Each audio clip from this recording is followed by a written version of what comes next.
The unbreakable bond between Pakistani city administrators and anti-encroachment has been at the fore in Islamabad for weeks, as clashes have broken out between authorities and protesters during the demolition of thousands of illegal structures in upcoming and existing sectors. In this time, hundreds of protesters have been beaten, families have been displaced, and many have been arrested and charged with a broad catalogue of crimes, including attempted murder. The Capital Development Authority chairman, meanwhile, has tweeted his progress in sorting out the Kabza mafia. Beyond the immediate violence, there is something to be said here about deeper issues with our collective vision of progress, and the frustration felt by segments of society that are constantly rejected by a state that is supposed to serve them. There is nothing inherently illegal about people living on ancestral lands, building homes, and raising families. Neither is there anything inherently criminal about slums, informal settlements, or makeshift shelters. These are only illegal because the city of Islamabad is dedicated to imposing a stringent version of its master plan which does not correspond to ground realities. The city administration does have the option of bringing the formal to the informal by accepting that there are poorer settlements in the city which may not be in accordance with a grid-like vision of an idyllic, prosperous Islamabad. However, in order to extend even the most basic civic facilities, they would have to first acknowledge the existence of those living within the cracks of the gleaming city. The socially, politically, and economically excluded would have to be considered equal residents. There is an unspoken reality about land in the capital, the rules of which go like this: encroachment is only encroachment when the poor do it. When the rich of Islamabad occupy and cordon off plots next to their house, it's called maintenance. If a poor family sets up a shelter for survival, they're a mafia.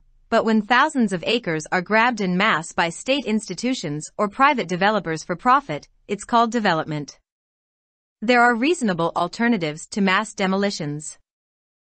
This, unfortunately, seems to be very much in line with the CDA's history of anti-encroachment. There was the demolition of 2,000 households in the I-11 Afghan Basti in 2015. There's the case of Rimshaw Colony in H9, precariously hanging on with its 1,400 households in the direct path of a future 10th Avenue. And there are many other small and large acts of eviction, displacement, and violence in the capital each day.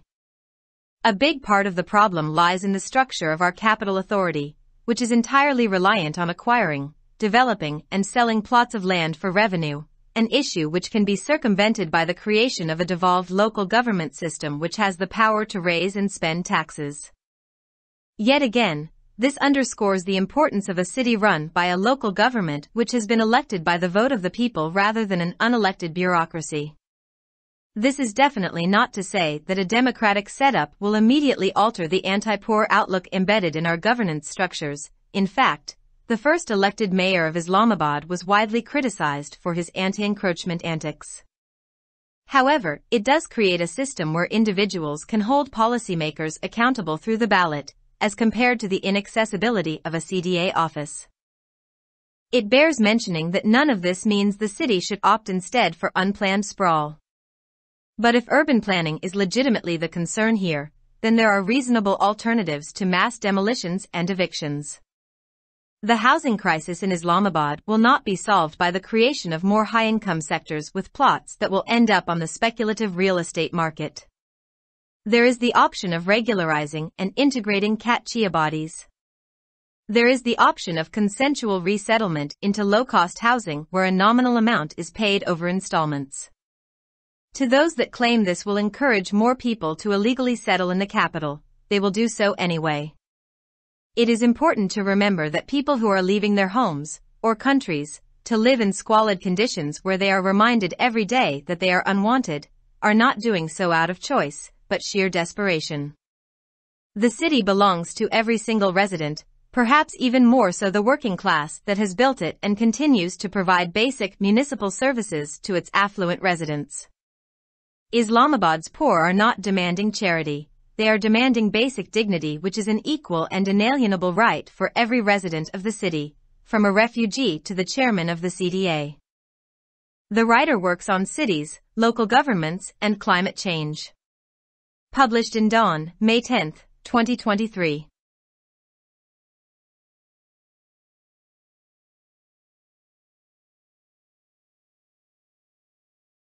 Subscribe our channel.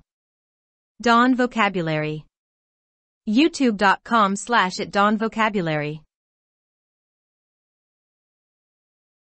Islamabad में कई हफ्तों से पाकिस्तानी शहरी इंतजामिया और तजावुजात के खिलाफ गैर मुतज़लज़ल ताल्लुक सामने आया है, क्योंकि आने वाले और मौजूदा सेक्टरों में हज़ारों गैर कानूनी तमीरात को मुनहदिम करने के दौरान हुक्काम और मुजाहिरीन के दरमियान झड़पें हुई हैं। इस दौरान सैकड़ों मुजाहिरीन को मारा पीटा गया, खानदानों को बेघर किया गया और बहुत से लोगों को गिरफ्तार किया गया और उन पर कत्ल की कोशिश समेत जराइम की एक वसी फहरिस्त के इल्जामात आयद किए गए। दरियासना कैपिटल डेवलपमेंट अथॉरिटी के चेयरमैन ने कब्जे माफिया को खत्म करने में अपनी पेशरफ्त को ट्वीट किया है। फौरी तशद्दुद के अलावा तरक्की के हमारे इज्तिमाई नुक्ता नज़र के साथ गहरे मसाइल के बारे में यहाँ कुछ कहा जा सकता है और मुआशरे के उन तबकों की मायूसी के बारे में जो एक ऐसी रियासत की तरफ से मुसलसल मुस्तरद की जाती है जो उनकी खिदमत करने वाली है। आबाई ज़मीनों पर रहने वाले लोगों, घरों की तामीर और ख़ानदानों की परवरिश के बारे में फितरी तौर पर कुछ भी गैर कानूनी नहीं है। न ही कच्ची आबादियों, गैर रस्मी बस्तियों और आर्जी पनागाहों के बारे में फितरी तौर पर कुछ मुजरमाना है। ये सिर्फ गैर कानूनी हैं क्योंकि इस्लामाबाद शहर अपने मास्टर प्लान का एक सख्त वर्जन नाफिज करने के लिए वक्फ है जो ज़मीनी हक़ाइक़ से मुताबिकत नहीं रखता है।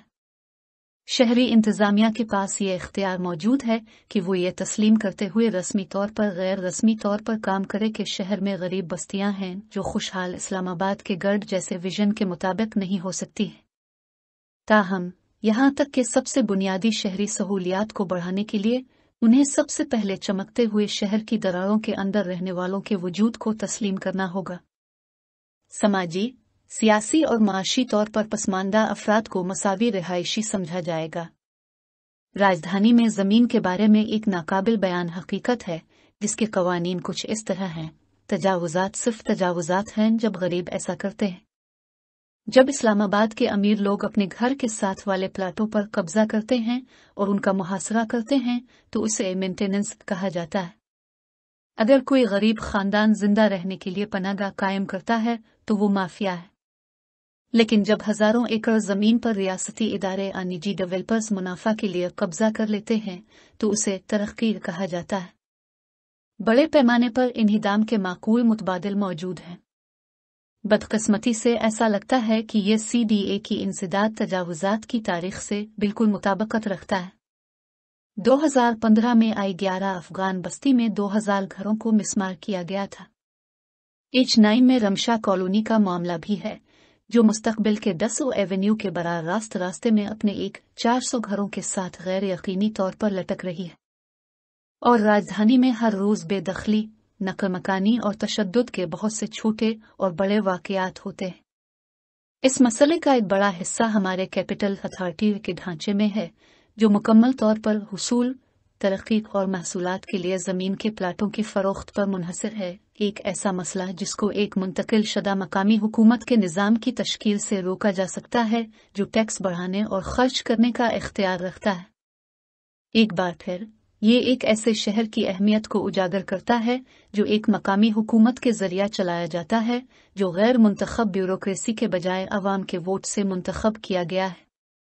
इसका मतलब ये नहीं है कि एक जमहूरी निज़ाम फौरी तौर पर हमारे हुकूमती ढांचे में शामिल गरीब मुखालिफ नुक्ता नज़र को तब्दील कर देगा। दरहकीकत इस्लामाबाद के पहले मुंतखब मेयर को उनकी तजावुजात के खिलाफ इक़दामात की वजह से बड़े पैमाने पर तनकीद का निशाना बनाया गया था। ताहम ये एक ऐसा निज़ाम तश्कील देता है जहां अफराद CDA ऑफिस तक रसाई न होने के मुकाबले में बेल्ट के जरिए पॉलिसी साजों का एहतसाब कर सकते हैं। ये बात काबिल जिक्र है कि इसमें से किसी का भी मतलब ये नहीं है कि शहर को इसके बजाय गैर मंसूबा बंद फैलाव का इंतखाब करना चाहिए। लेकिन अगर शहरी मंसूबा बंदी कानूनी तौर पर यहाँ तशवीश का बाइस है तो बड़े पैमाने पर इन्हिदाम और बेदखली के माकूल मुतबादिल मौजूद हैं। इस्लामाबाद में हाउसिंग का बहरान प्लाटों के साथ ज्यादा आमदनी वाले शुबों के क़याम से हल नहीं होगा जो क़ियास आराइयों पर मबनी रियल एस्टेट मार्केट पर ख़त्म हो जाएंगे। कच्ची आबादियों को बाकायदा और मरबूत करने का ऑप्शन मौजूद है। कम लागत वाले घरों में रजामंदी से बाज़ाबादकारी का ऑप्शन मौजूद है, जहां किस्तों पर मामूली रकम अदा की जाती है। इन लोगों के लिए जो ये दावा करते हैं कि इससे ज़्यादा लोगों को दारुल हुकूमत में गैर कानूनी तौर पर आबाद होने की तरगीब मिलेगी, वो वैसे भी ऐसा करेंगे। ये याद रखना ज़रूरी है कि जो लोग अपने घरों या ममालिक को छोड़कर ख़राब हालात में रह रहे हैं, जहां उन्हें हर रोज़ याद दिलाया जाता है कि वो नापसंदीदा हैं, वो अपनी मर्जी से ऐसा नहीं कर रहे हैं, बल्कि सरासर मायूसी की वजह से ऐसा कर रहे हैं। ये शहर हर एक रिहायशी का है, कि शायद इससे भी ज़्यादा मेहनत कश तबके ने इसे तामीर किया है और उसके खुशहाल रिहायशियों को बुनियादी म्यूनिसिपल खदमात फराहम करना जारी रखे हुए है। इस्लामाबाद के गरीब खैरात का मुतालबा नहीं कर रहे, वो बुनियादी वकार का मुतालबा कर रहे हैं, जो एक पना गुज़ीन से लेकर CDA के चेयरमैन तक शहर के हर बाशिंदे का मसावी और नाकाबिल तनसीख हक है। मुसन्निफ शहरों, मकामी हुकूमतों और आबो हुआ की तब्दीली पर काम करते हैं। अखज़ शदा बतारीख 10 मई 2023।